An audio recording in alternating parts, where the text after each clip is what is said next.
राजपूत। उत्तर प्रदेश, पंजाब समेत 5 राज्यों में हुए विधानसभा चुनाव के नतीजे सामने आ रहे हैं।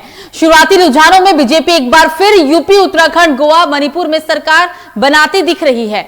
अयोध्या विधानसभा की बात कर लें तो बीजेपी प्रत्याशी वेद प्रकाश गुप्ता 10,186 वोट से आगे हैं और यहां सपा प्रत्याशी तेज नारायण उनसे पीछे चल रहे हैं। रुदौली विधानसभा में बीजेपी प्रत्याशी रामचंद्र यादव 4,964 मतों से आगे हैं और यहां सपा प्रत्याशी आनंद सेन पीछे हैं। बीकापुर विधानसभा में भाजपा प्रत्याशी डॉक्टर अमित सिंह चौहान 6,872 मतों से आगे चल रहे हैं। यही हाल तमाम विधानसभाओं का भी है। ज्यादातर सीटों पर बीजेपी के प्रत्याशी ने ही जीत हासिल की है, क्योंकि 12 से भी ज्यादा का समय हो चला है, 1 बजने वाले हैं और अभी तक की रुझानों में इतना तो तय है कि जो पिछला सारा रिकॉर्ड था वो इस बार बीजेपी तोड़ेगी, 27 सालों का रिकॉर्ड तोड़ेगी और प्रचंड बहुमत के साथ सरकार बनाएगी। और इस पर हमसे बातचीत करने के लिए ग्राउंड जीरो से हमारे संवाददाता गोरखपुर से अवनीश जुड़ गए हैं और हमारे साथ स्टूडियो में मौजूद है पंडित जेके शुक्ला, प्रवक्ता हिंदू युवा वाहिनी के। बहुत बहुत स्वागत है सर, सबसे पहले आपका लोकमंच न्यूज में। धन्यवाद। जय श्री राम। जी, जय श्री राम आपको भी। पंडित जी, सारा रिकॉर्ड टूटा, 27 साल का रिकॉर्ड टूट चुका है और ऐसा लगता है कि शायद प्रचंड बहुमत के साथ, हालांकि पिछले बार वाला बहुमत नहीं कहेंगे क्योंकि पिछली बार 323 सीटें बीजेपी लेकर आई थी और प्रचंड बहुमत के साथ सरकार बनाई थी, लेकिन इस बार की भी जो लड़ाई थी वो आसान तो नहीं थी। क्या कहेंगे इसे लेकर? देखिए, सबसे पहले मैं आपको बधाई दूंगा जी कि आप हिंदुत्व की सरकार को एक बार फिर से पुनः मौका दिया है, समाज में स्थापित किया है और योगी जी को आप सीएम दोबारा बनाने जा रही हैं। और पूरे उत्तर प्रदेश की जनता को मैं बहुत बधाई देना चाहूँगा, बहुत बहुत बधाई हो, हार्दिक शुभकामना कि आपने फिर से हिंदुत्व की सरकार को लाया है और विकासवाद की आपने बात की है। और रही बात बढ़त की, तो जाहिर सी बात है, जो समाज के लिए कार्य करेगा, जनता के लिए कार्य करेगा, विकासवाद बढ़ाएगा, उसको जनता अपने सिराखों पे रखेगी और उसको जिताएगी और पूर्ण बहुमत में सरकार बनाने का निमंत्रण भी देगी। जी बिल्कुल। लेकिन इस बार आप देख रही होंगी जेके शुक्ला जी की आमने सामने की टक्कर थी बीजेपी और समाजवादी पार्टी में, क्योंकि पहले अखिलेश यादव कह चुके थे कि वो गठबंधन करेंगे और मौजूदा सरकार को फिर से सत्ता में वापसी नहीं करने देंगे और हुआ भी ऐसा भी। लेकिन ऐसा नहीं लगता कि इस बार जो गठबंधन फॉर्मूला है अखिलेश यादव का वो फेल हो गया? 2017 में भी किया था पर वो भी फेल हुआ था और सब कुछ ऐसा लगता है कि शायद 2017 का रिपीट है। देखिए, किसी के गठबंधन करने से समाज का कल्याण होने वाला नहीं है। समाज का कल्याण होता है जनता के बीच में कार्य को करना। और आज अगर बीजेपी पूर्ण बहुमत में आ रही है तो जाहिर सी बात है विकास, योगी जी हमारे विकासवाद को लेकर के आए हैं, विकास कर रहे हैं, समाज के लोग इसको जान रहे हैं, देख रहे हैं, धरातल पे कार्य हो रहा है, मुंह जबानी करने से नहीं हो रहा है। और आप कितने भी लोगों को अपने गठबंधन कर लो, ठीक है, अपने टीम में जोड़ लो, उससे कोई फर्क पड़ने वाला नहीं है, क्योंकि जनता जनार्दन है। जनता जनार्दन का मतलब होता है भगवान का दूसरा रूप जनता होती है। वो सब देखती है कि हमारे लिए अच्छा कौन कर रहा है, बुरा कौन कर रहा है। और यही इसके पहले भी अगर देखा जाए तो बहुत पहले भी ये लोग गठबंधन किए थे, लेकिन मुंह की खानी पड़ी थी, क्योंकि जनता चाहती विकासवाद। अब विकास हो रहा है प्रदेश में। आज गुंडा राज नहीं, अराजकता नहीं है, अनैतिकता नहीं। आज जहां भी देखो वहीं पे राम राज, भगवा लहरा परचम भगवा लहरा का फहरा रहा है और फहराता रहेगा। जय श्री राम का बुलंदी से जयकारा लगता रहेगा। ठीक है, आप हमारे साथ बने रहिएगा। हम सीधा चलते हैं अब अवनीश के पास। अवनीश, 9 विधानसभा सीटों पर आज नतीजे आ रहे हैं। पिछली बार हालांकि सबसे ज्यादा बीजेपी के प्रत्याशी ही जीते थे, क्या इस बार हालात है, कौन जीता कौन हारा? जी, 9 से जो है 8 में जो है अभी बीजेपी बहुत बढ़ाई हुई है। वही जो है सपा में जो है विजय बहादुर है, जो है बीजेपी को हरा रहे हैं करीब 6,000 वोटों से आगे है।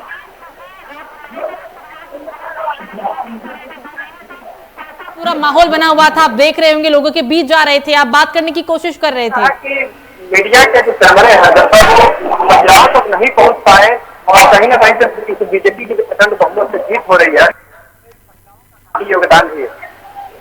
लेकिन महिलाओं के लिए इस बार चुनाव आयोग ने जब चुनाव की तारीखों का ऐलान किया अवनीश, तो उस वक्त कहा यह गया और जो रिकॉर्ड आए कि महिला मतदाता ज्यादा हैं और महिला पर ज्यादा ध्यान तो कांग्रेस पार्टी ने दिया कि कांग्रेस ने ज्यादातर महिला उम्मीदवारों को ही टिकट दिया। तो आपने कहा कि महिलाओं की वजह से जीते हैं, वो कैसे? अगर हम महिलाओं की बात करें तो जो मीडिया के कैमरे हैं वो गांव-गांव तक महिलाओं तक नहीं पहुंचे और महिलाओं का जो वोट है जो अधिकतर जो है बीजेपी में जो है समझ हुआ है, क्योंकि जो लोगों के आज अलग फेसबुक में लोग नजर आए, क्योंकि बीजेपी यहाँ गोरखपुर से 8 सीटों से आगे है और वहीं एक सीट से अभी बिना बहादुर का कब्जा बनाए हुए सब लगाए हुए हैं। अब यहाँ के लोगों का मानना है कि पूरे 9 सीट दिल्ली का सबसे रिजल्ट सामने नहीं आया। वही गोरखपुर के प्रेसिडेंट मंदिर को जो है जो आम आदमी पार्टी की जा रही पार्टी है बिल्कुल उत्साह की लहर भी देखने को मिल रही है। ठीक है, अवनीश बनी रहेगा। सीधा चले, अब हम सीधा हमारे मेहमान के पास चलते हैं जो कि जेके शुक्ला जी हमारे साथ स्टूडियो में मौजूद हैं। शुक्ला साहब, 2017 की हम बात कर लेते हैं थोड़ा। 2017 में आपने देखा कि जब मतदान हुए थे, जब तारीखों का ऐलान हुआ था, तो उस वक्त ये कहा जा रहा था, जो स्लोगन बहुत ज्यादा वायरल था, आपने सुना भी होगा कि अब की बार योगी सरकार, हर हर मोदी, तमाम चीजें घर घर मोदी। लेकिन इस बार ऐसा कुछ नहीं था। इस बार मूलभूत मुद्दे बहुत ज्यादा हावी थे। रोजगार को लेकर लगातार प्रदर्शन किए जा रहे थे। जो आम आदमी वो बहुत ज्यादा परेशान भी था। लोग कहते थे कि हमें रोजगार चाहिए, महंगाई बढ़ रही है। लेकिन सब कुछ को हटाकर इस बार भी यही कहा जाए कि जाति धर्म के आधार पर ही चुनाव हुआ। देखिए, जाति धर्म के आधार पे आप नहीं कह सकते हैं, लेकिन इतना जरूर कह सकते हैं कि यह हिंदुत्व का था। अब की बार का जो चुनाव था वो हिंदुत्व का था, क्योंकि हम जिस प्रकार से कश्मीर में आतंकवादियों ने इतना जीवन दुर्लभ कर दिया वहां के लोगों का और वहां अराजकता फैल गई, उस हिसाब से हम अपने उत्तर प्रदेश को तो नहीं करना चाहते थे कि हमारे उत्तर प्रदेश में भी अराजकता फैले। और अगर बीजेपी बोले तो योगी सरकार अगर ना आती तो जाहिर सी बात थी अब की बार यहां भी बड़ा बदलाव देखने को मिलता है। लेकिन इसको जनता जनार्दन जानती है कि आने वाले समय में हमारा हितकर कौन है और दुष्कर कौन है। तो दुनिया अपने हितकर को पसंद करती है, इसलिए योगी जी महाराज को पुनः स्थापित किया गया है कि ये कश्मीर न बनने पाए। ये उत्तर प्रदेश है, उत्तम प्रदेश है, उत्तर प्रदेश उत्तम प्रदेश ही बना रहे। इसलिए योगी जी को दोबारा से फिर जनता ने सराहा है और अपना सीएम घोषित किया है। लेकिन शुक्ला जी, जो विपक्षी के नेता कहते हैं या फिर जो रिकॉर्ड्स हैं उसमें जो चीजें सामने आती है कि अराजकता की बात कर ली आपने, अपराधों की बात कर ली, तो अपराध संख्या कहीं घटा नहीं है। देखिए, अपराध संख्या नियंत्रण करने का पूरा प्रयास किया जाता है और ऐसा नहीं है, आप ये नहीं कह सकते कि नियंत्रण नहीं हो पाया है। बहुत सारे जो दुर्दांत कुख्यात अपराधी थे उनके घर पे देखो तो बुलडोजर भी चला। अभी जो लोग बच्चे भी हैं, ठीक है, उनके घर पे दोबारा बुलडोजर देख रहे हो ना। अब की बार चुनाव में आप देखे होंगे बुलडोजर बाबा, हमारे योगी जी महाराज को बुलडोजर बाबा का नाम दे दिया गया है, एक नया नामकरण हुआ है।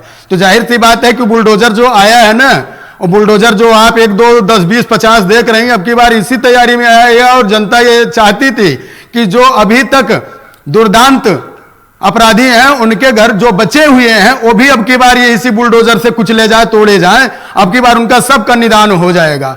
यहां पे केवल राम राज्य की स्थापना होगी और हर व्यक्ति यहां स्वतंत्र पूर्वक जिएगा और सब बहन बेटी सुरक्षित रहेंगे।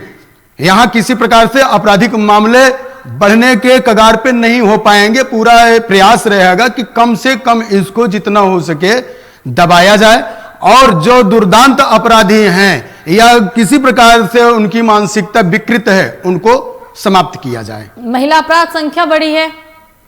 देखो, ये तो कहने वाली बात है, महिला अपराध हो या जो भी आप कह सकती हैं, सभी में होता है। नियंत्रण करने का हमेशा प्रयास करती है सरकारें, चाहे जो भी रही हो। लेकिन इस सरकार में हमारे योगी जी महाराज तो हमेशा से महिला सुरक्षा के दृष्टिकोण से बहुत सारे योजना भी ला चुके हैं और इस पे बहुत सारे काम भी हो रहे हैं।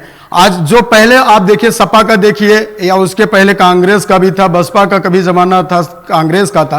क्या इतना सुरक्षित आप हमारे समाज की बहन बेटी हैं, क्या आप लोग सुरक्षित इतना अपने आप को महसूस करती थी? नहीं कर पाती थी। लेकिन वो इस सरकार में हुआ है। 2017 के बाद में जो आपने सरकार लाया था, बीजेपी सरकार, योगी जी हमारे मुखिया हुए, इनके नेतृत्व में क्या आपने इसमें घटोतरी नहीं देखी है? बढ़ोतरी कहीं हुई? बताओ, घटोतरी हुई? आज मैं देखता हूं आप लोग भी हो, खुलेआम चल रहे हो। लेकिन यही सपा की सरकार थी, क्या आप लोग इतने सुरक्षित थे? इसको तो आपसे बेहतर कौन बता सकता है? गणना कीजिए, आप बताइए, अभी तुम्हारे समाज की बेटी हैं। बिल्कुल शुक्ला साहब, 2022 में समाजवादी पार्टी कहती थी कि जब वो 2017 में बीजेपी आई तो बस उन्होंने कोई काम नहीं किया, काम हम करके आए थे और सिर्फ फीता काटने का काम किया है। और आज अभी तक के रुझान से तो इतना तय है कि एक बार फिर से बीजेपी की ही सरकार बनेगी, योगी आदित्यनाथ मुख्यमंत्री बनेंगे।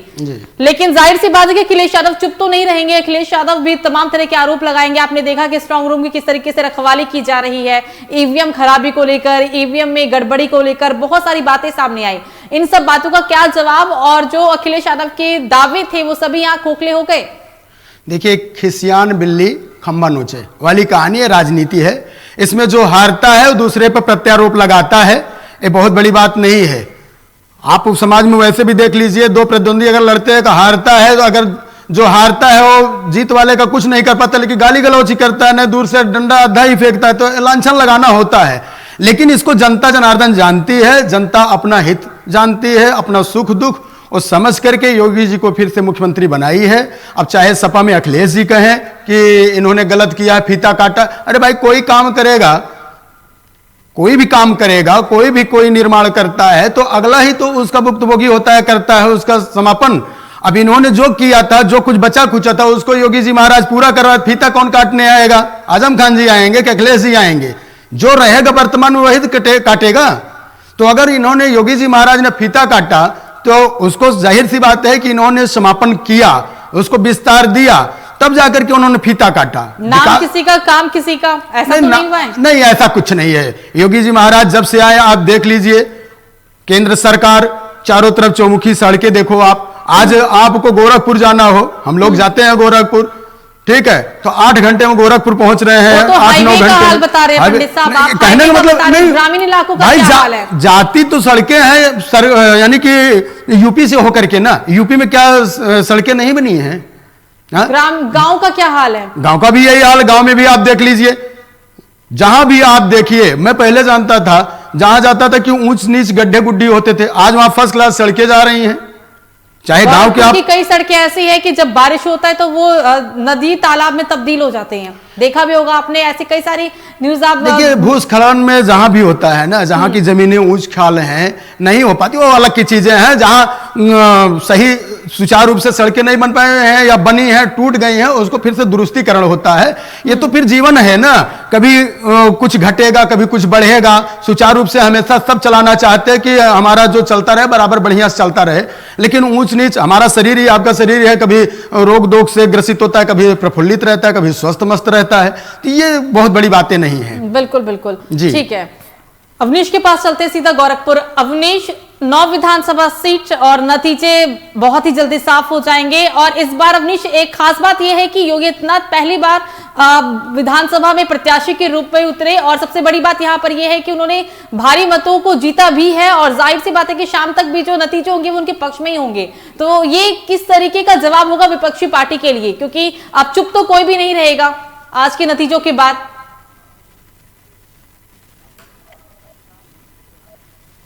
चुनाव लड़ा, भारी प्रचंड बहुमत से जीत भी हासिल कर रहे हैं, क्योंकि मुख्यमंत्री ने केवल प्रचार हासिल कर दिया था, यहाँ उनका प्रचार यहाँ के स्थानीय लोगों ने कर दिया, और वो भारी मत से प्रचंड बहुमत से जीत कर रहा है। अगर वही कहीं मुख्यमंत्री खुद प्रचार करते तो आप बोल सकते हैं कि कई कुछ कई लोगों की जमानत जब्त जाएगी। वहीं किस तरीके से सपा के जो कार्यकर्ता थे ईवीएम मशीन को रखाने का कार्य कर रहे थे, उससे काफी आक्रोश सपा कार्यकर्ताओं को देखने को मिल रहा है। और सपा के जो कार्यकर्ता हैं उनकी कहीं न कहीं गुंडाई की प्रवृत्ता देखने को मिलेगी। इसमें नकेल कसने के लिए गोरखपुर जिले में पैरामिलिट्री जो है लगा दी गई है, और पूरी गोरखपुर जिले में भारी बल में जो है पुलिस बल और पैरामिलिट्री देखने को मिल रही है। अवनीश, कहीं प्रदर्शन तो कहीं जश्न, शाम तक तो बहुत कुछ होगा। इन सब चीजों से निपटने के लिए प्रशासन ने क्या तैयारी की है, क्योंकि आज का दिन जितना खास है प्रशासन के लिए उतना चुनौतीपूर्ण भी साबित होगा। जी, जैसा बताया जा रहा है, ये मुख्यमंत्री का जो है जनपद है, और यहाँ गोरखनाथ मंदिर में आप देख रहे हैं कि पीछे भीड़ उमड़ी हुई है। यहाँ के जो है जश्न मनाया जा रहा है, पटाखे थोड़ा सा उत्साह देखने को मिल रहा है, ढोल बजाए जा रहे हैं, और जो है प्रशासन की व्यवस्था को भी देखने को मिल रही है। बिल्कुल, आप हमारे साथ बने रहेगा। एक बार फिर से पंडित साहब के पास चलते हैं।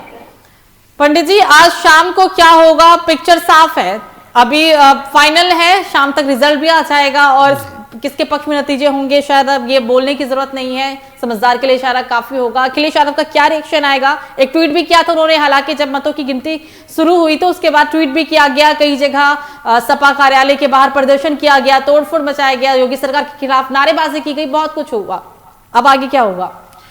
देखिए, होना वही है, जो हो रहा है वही होगा, और उदंडता नहीं होने पाएगी। अगर उदंडता होगी तो इसके लिए सरकार है, ठीक है, निर्वाचन आयोग है, वो देख रही है, उसके निगरानी में सारा कार्य हो रहा है। और रही बात दंगा फसाद करने की, तो ये अच्छी मानसिकता का तो नहीं है, और दंगा फसाद कहीं नहीं होना चाहिए। शांतिपूर्ण ढंग से माहौल को बनाना चाहिए। चाहे सपा आती चाहे बीजेपी आती, दो में एक किसी को आना ही था, और अगर आई है तो सपा को भी चाहिए कि स्वागत करे, बधाई दे, और फिजूल का तोड़ फोड़ करके समाज में अराजकता न फैलाए, समाज के लोगों को, जनता जनार्दन को दुखी परेशान न करे। बंडी साहब, आपको याद होगा अखिलेश यादव ने कुछ महीने पहले कहा था कि अगर समाजवादी पार्टी की सरकार बनेगी तो वो चुन चुनकर बदला लेंगे, और वो बीजेपी पार्टी को या फिर जिन्होंने भी कार्रवाई की उनके कार्यकर्ताओं को वो सबको जेल भेजेंगे। आप क्या कहेंगे अखिलेश यादव? देखिए, यही जी यही सब इनका हारने का बड़ा कारण बना है। किसी को धमकी देना, आप धमकी किसको दे रहे हो? अगर धमकी दे रहे हो तो इसको लोग सोच नहीं समझ नहीं पा रहे हैं, जनता सब जानती है। अगर आप धमकी दे रहे हो कि गिन गिन करके चुन चुन के हम बदला लेंगे, तो आप बदला लोगे तो जनता चुप रहेगी। जनता नहीं देख रही है कि आप गुंडई के पहले से अंधे से दिखा रहे हो कि हम आएंगे तो हम गुंडई करेंगे, आएंगे तो आपको जीने नहीं देंगे, आएंगे तो हम बदला लेंगे। ये सब क्या नाजायज भाषणबाजी है। यही कारण है कि आज सपा का सुपड़ा साफ हो गया। अगर इस प्रकार का ये प्रलाप ना लापते तो हो सकता है कि आज जो सीटें ये दिख रही हैं कि 122 आपके स्क्रीन पे कि 122 की बढ़त बन रही है, हो सकता है कि बहुत अच्छा इनका प्रदर्शन रहता। मैं नहीं कहता हूं सरकार बना पाते कि ना बना पाते, क्योंकि हिंदुत्व का बोलबाला इस समय योगी जी के साथ में है, हिंदुत्व का परचम फहरा रहा है, जय श्री राम का घोष हो रहा है, तो जाहिर सी बात है बीजेपी सरकार बनाती। लेकिन इनका इतना हारने का बुरा हार ना होता इनका। यही इनका झूठा प्रलाप था, दबंगई थी कि मुंह की खाए हैं। लेकिन शुक्ला साहब, पिछली बार से तो काफी अच्छे नतीजे हैं। अगर समाजवादी पार्टी की आप प्लस पॉइंट की बात कर रहे हैं तो आपको याद होगा कि 2017 में समाजवादी पार्टी को ना के बराबर सीटें मिली थी और 323 बीजेपी लेकर आई थी, लेकिन इस बार ऐसा नहीं हुआ है। अगर नहीं है तो भी 50 से 55 सीटों का लॉस हो रहा है। ये शाम तक के रिजल्ट की तो हम बात ही नहीं कर रहे, ये मौजूदा समय में जो नतीजे हैं ये इनकी बातें हैं। सुरभि जी, राजनीति है, ठीक है, और जो अंदर की बातें हैं उसको छोड़ दीजिए, जाने दीजिए कि अब की बार इनका बढ़त क्यों हुआ। वैसे भी आप जानती हो कि इस समय वैसे भी यूपी में कहा गया था कि कौन किसके पक्ष में ज़्यादा है, लेकिन समय रहते ही योगी जी महाराज उस पर ध्यान दिए और फिर से लोगों का मत बदला। तो वो सब बहुत अलग की चीज़ें हैं, उस पर हम लोग बहसबाजी न करें तो ज़्यादा बढ़िया है। अभी केवल माहौल है जश्न का, हम लोग जश्न मनाएं, ठीक है। सरकार आ रही है बीजेपी की, योगी जी महाराज आ रहे हैं, इनका स्वागत करें और पूरे जनता जनार्दन को, पूरे उत्तर प्रदेश को बधाई दें और इनके हर्षोल्लास में सहभागी बने, एक दूसरे को लड्डू खिलाएं, प्रसाद बांटें। ये चीज़ हम लोगों को करना चाहिए। बाकी ठीक है, इनकी बढ़त है, पिछले बार से अब की बार ज़्यादा आ रही है सीटें, तो अच्छी बात है, प्रयास करें, हो सकता है कि आगे इनको कुछ और चमत्कार मिले। बिल्कुल, हमारे साथ जुड़ने के लिए, बातचीत करने के लिए बहुत बहुत शुक्रिया। अविनाश, आपका भी बहुत बहुत शुक्रिया तमाम चर्चा में शामिल होने के लिए। तो बता दें कि 5 में से 4 राज्यों में जो नतीजे हैं वो बीजेपी के पक्ष में आए हैं अभी तक के रुझान के हिसाब से। हालांकि पूरी तस्वीर शाम के 5 बजे तक साफ हो जाएगी और पता चल जाएगा कि आखिरकार इन राज्यों में किसकी सरकार बनेगी। यूपी, उत्तराखंड, गोवा, पंजाब, मणिपुर में आज मतगणना सुबह से ही शुरू हो चुकी है, मतगणना की प्रक्रिया। हालांकि 4 राज्यों के जो परिणाम है वो बीजेपी के पक्ष में आए हैं। फिलहाल अभी के लिए मुझे दीजिए इजाजत, नमस्कार।